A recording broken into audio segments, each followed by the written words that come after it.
ঘোরাফেরা না করে আপনারা প্যান্ডেলে চলে আসুন। প্যান্ডেলে চলে আসুন, আল্লাহ এবং রসুলের কথা শোনার জন্য প্যান্ডেলে চলে আসুন। আর সেই কথা ধ্যান দিয়ে মন দিয়ে শ্রবণ করব ইনশাল্লাহ।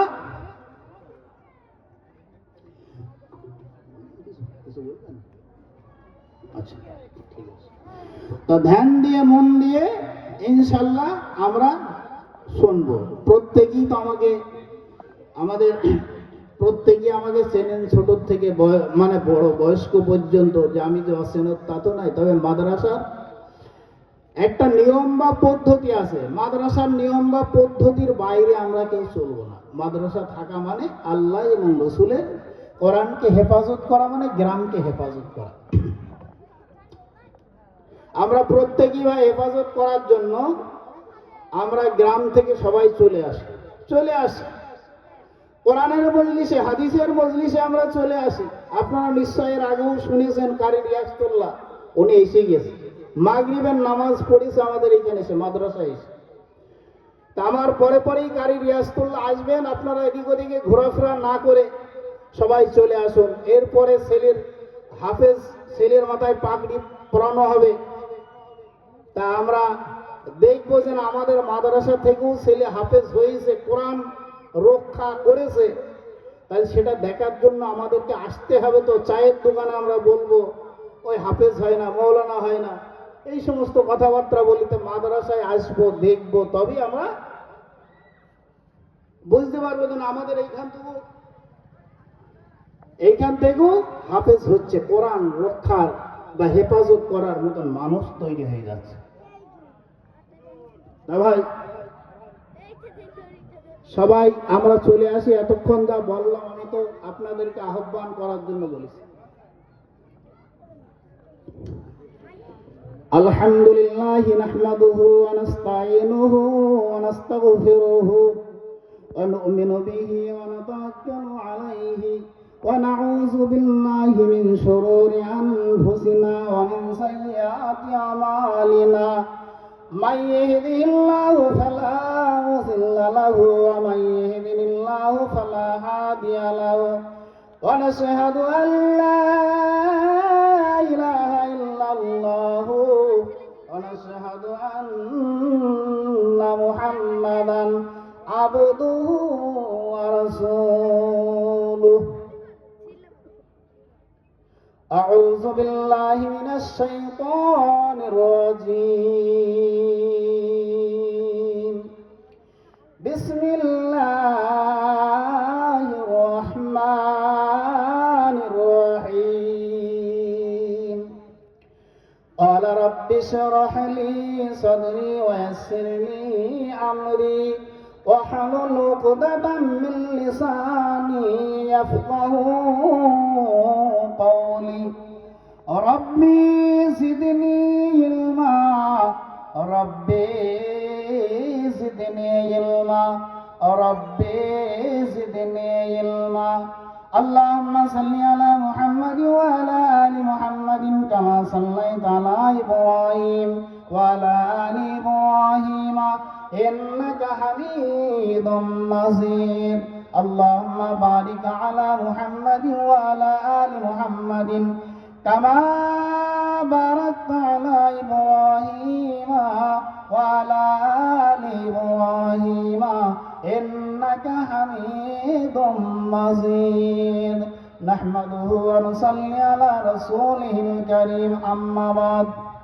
কারিমা বেবংশা এবার হালিমা কে হস্ত মাসিরে কামান দে হাওয়া নাদারি মে গায়রাজ তুফরিয়াদ নাস তুই আসিয়ার খতা বক্সবাস হামা বাহা হো হাওস খুতি দমে বা মিসালে নাফরদা খুতি সেহন সালে উমরি আজিজ আজগজাস মেজাজে তো আজহালি তিফলি নিগাস.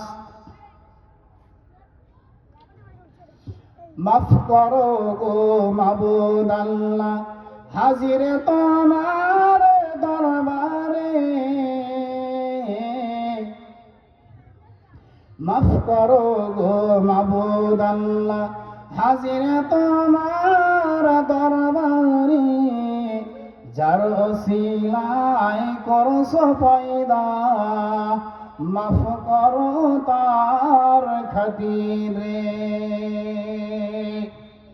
খোঁজ করিতে আসলো তারা তোমার কুঠুরির সম্মুখে, নবী পাকের নূরের ঝলক লাগলো তাদের চক্ষুতে।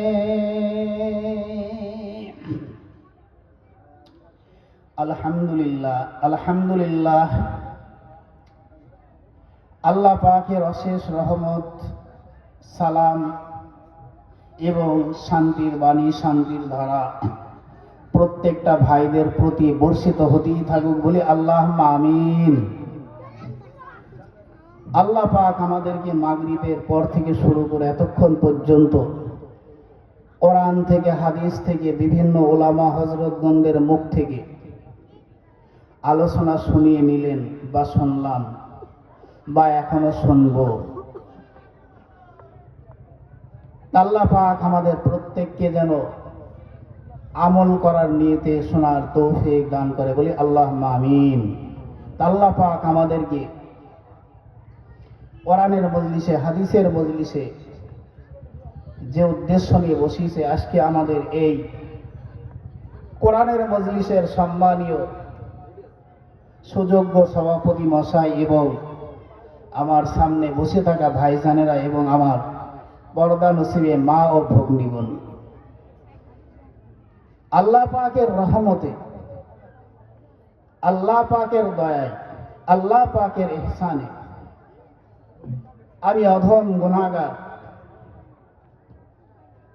মোহাম্মদ জিয়াউর রহমান এই আনন্দবাস মাদ্রাসার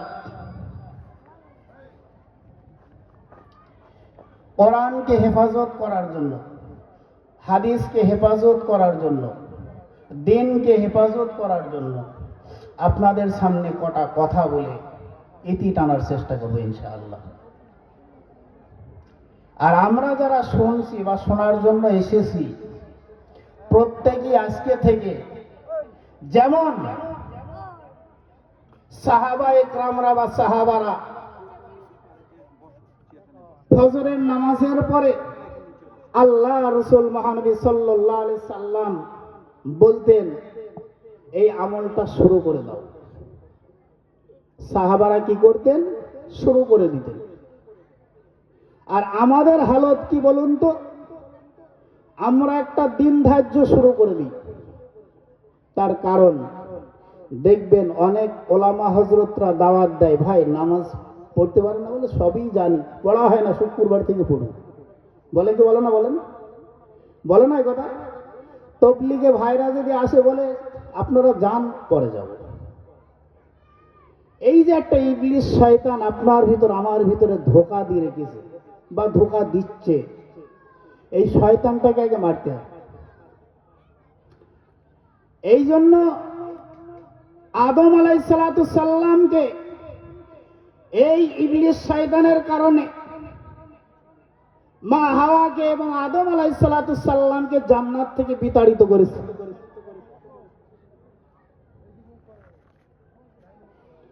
এমন একটা কথা বলিয়েছে বা এমন একটা কথা বলেছে, যের পরে এত সুন্দর একটা দুনিয়া দেবে তোদের, এত সুন্দর একটা পৃথিবীতে পাঠাবে, কিন্তু সেই পৃথিবীতে আল্লাহ পাঠানোর জন্য তৈরি নেই। এই যে মিথ্যা কথার প্রলোভন চলে এসেছে, আজও পর্যন্ত কিয়ামত পর্যন্ত মিথ্যা কথা থাকবে। আজকে দেখুন, ঠিক তদুপরিতে আমরা ঠিক জানি কোরআন পড়তে হয়, হাদিস পড়তে হয়, নামাজ পড়তে হয়, অথচ পড়ি না। ইবলিস শয়তান একটা কথাই বলে রেখেছে, দেখবেন এখন অনেক আবার এমন এমন বড় বড় বিজ্ঞ পণ্ডিত হয়ে গিয়ে দেখবেন ইন্টারনেটের পণ্ডিত। হয়েছে কেন বলেন? আরে ইন্টারনেট আসলো কোথা থেকে? ইন্টারনেট তো কোরআন থেকেই এসেছে, না কোরআনের বাইরে থেকে এসেছে? শোনেননি মুসা নবীর ঘটনা? মুসা আলাইহিস সালাতু সাল্লাম নবীর ভিতরে এমন নবী ছিলেন, যদি রাগ হয়ে যেত মাথার পাকড়ি পুড়িয়ে যেত, বুঝেছেন? এত শরীরে রাগ ছিল। তো সেই মুসা আলাইহিসসালাম কথা বলতো কোথায় গিয়ে জানেন? মুসা আলাইহিসসালাম কথা বলতেন তোর পাহাড়ে গিয়ে, খেজুর গাছে কান লাগিয়ে দিয়ে আল্লাহর সাথে কথোপকথন করতেন। আর আল্লাহর সাথে কথোপকথন